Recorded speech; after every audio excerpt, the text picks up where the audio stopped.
now to proceed with the opening statements, and the state gets to go first. Thank you.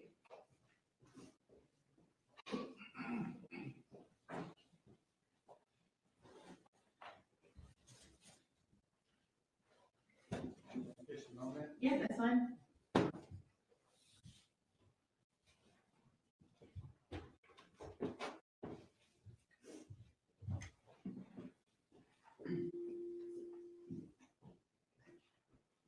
Good morning.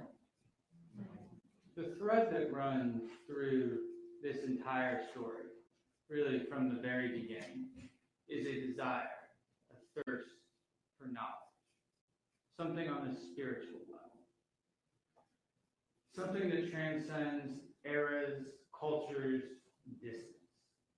Young people experiencing and coming out into the world on their own for the first time, longing for a kind of knowledge, spirituality, of belonging. Eligio Bishop promised that.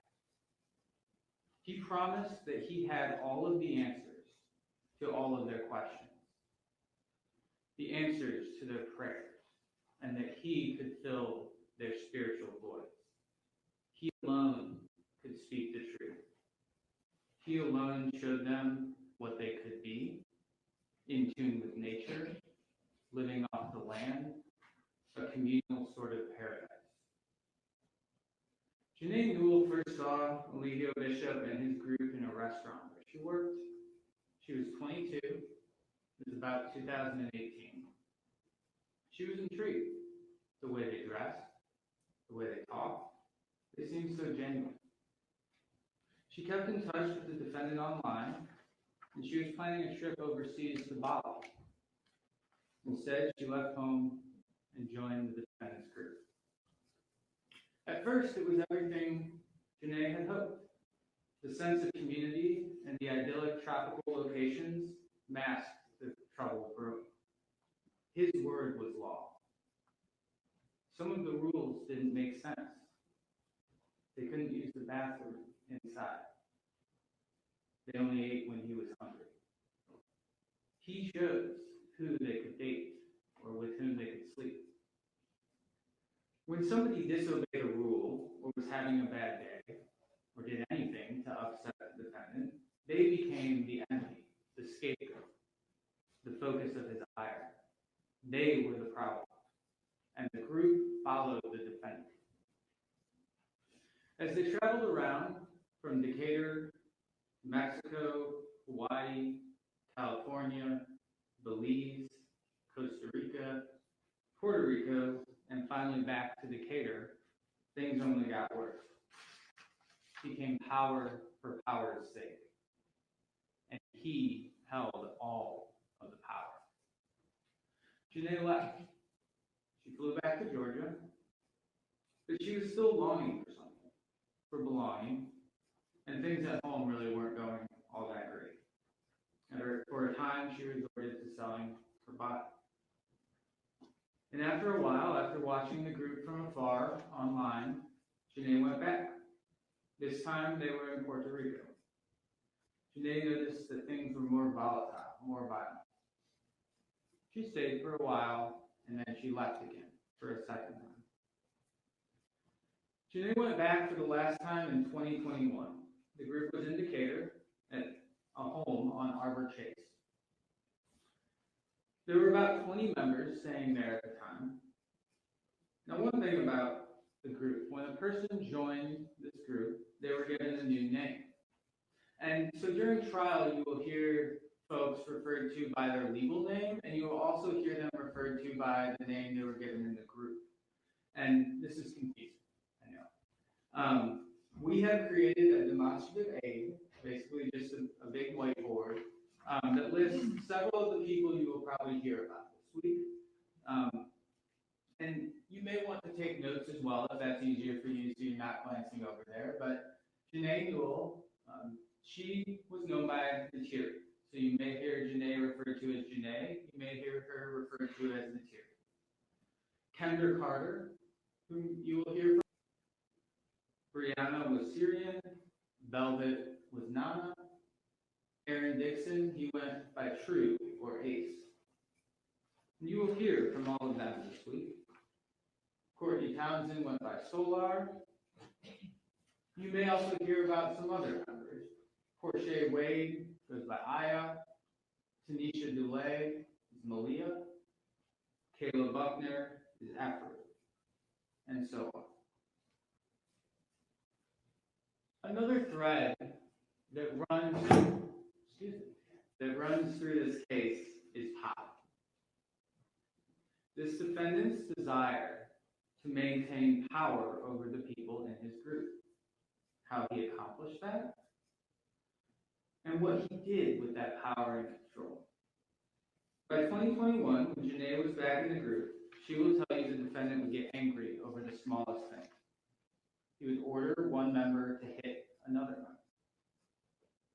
He lashed out at Miss Dulay, Malia, one time when she tried to leave.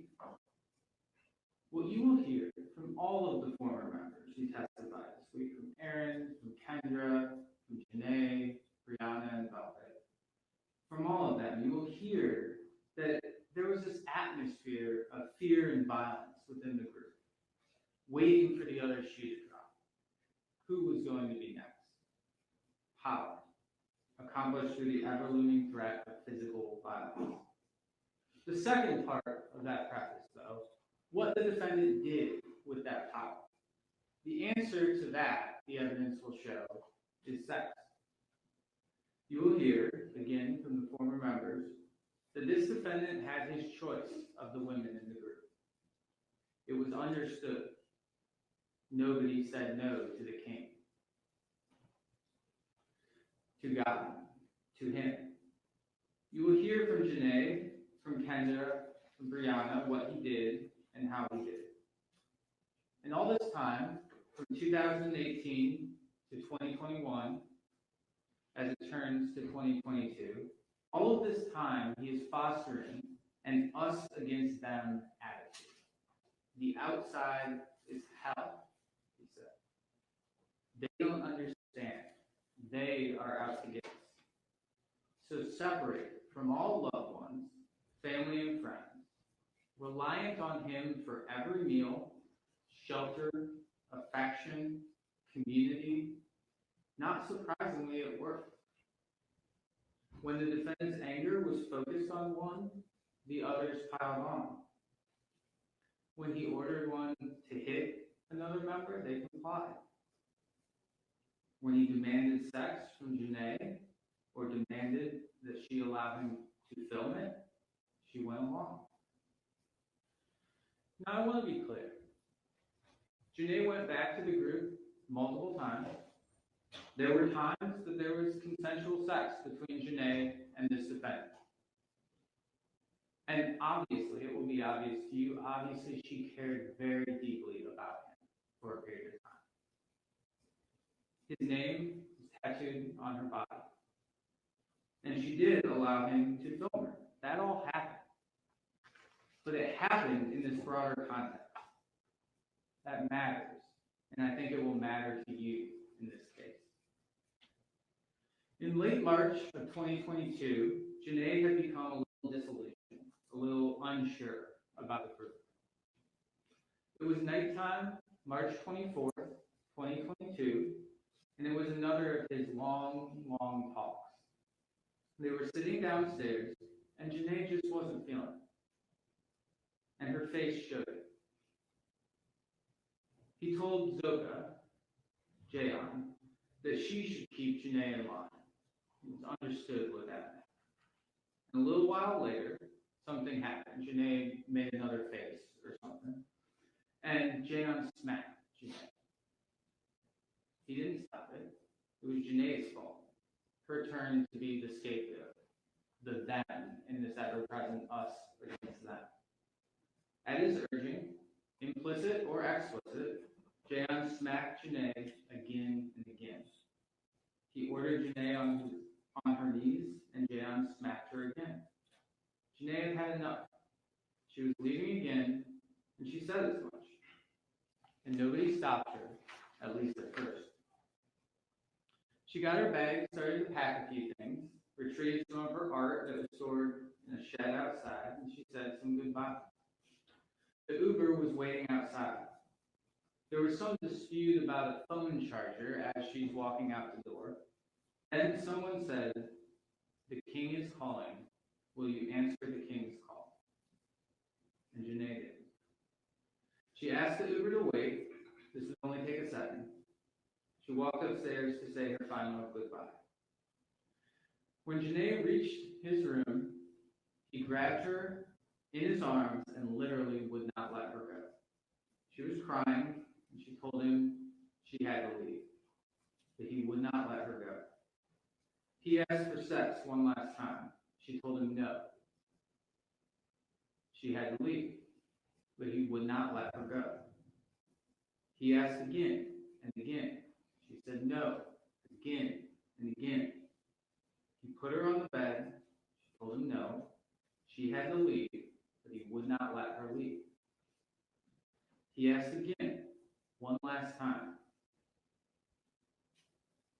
And finally, after countless times of saying no, realizing she wasn't leaving that room unless she gave in, she said, "Okay."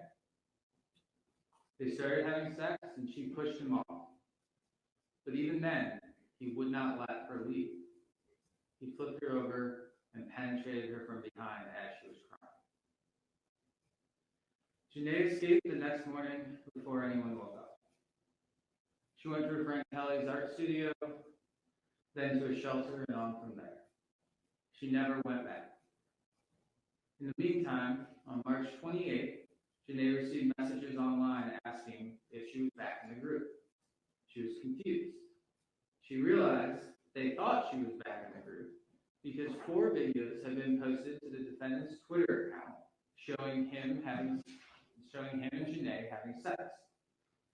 He posted these videos on March 27th, after Janae had escaped.